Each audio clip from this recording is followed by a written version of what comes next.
Semantic elements help to structure our content and add meaning. We have already learned a few: header, nav, main, and footer. Now we will add to those to give our page a better layout. The article element is a great choice for articles, news stories, and other large blocks of text on your site.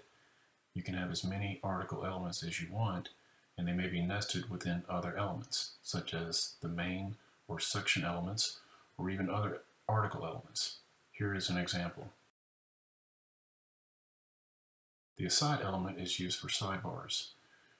You will most often find it is nested within an article element as an aside to the topic, such as a quote you want to highlight, but it may also be inside the main or section elements.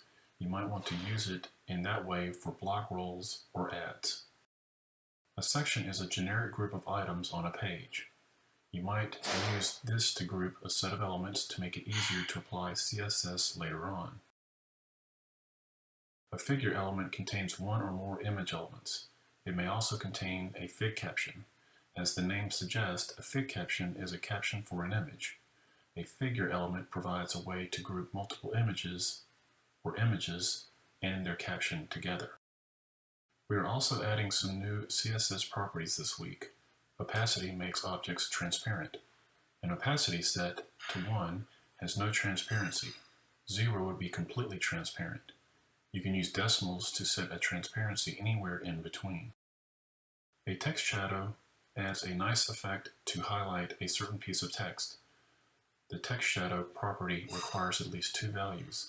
The H shadow is the horizontal position of the window. The V shadow is the vertical position of the shadow. The H shadow is always listed first.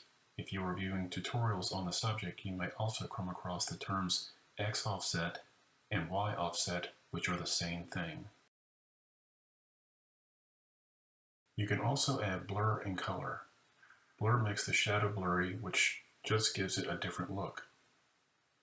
If you want your text to look like it is glowing, a blur will give you that effect. Blur is listed after the H and V shadows. You can also add color. Remember that the order matters. Now you have learned a few more things to make your layout better. The best way to understand these is to just give them a try yourself. Open up your text editor and browser and play around with these.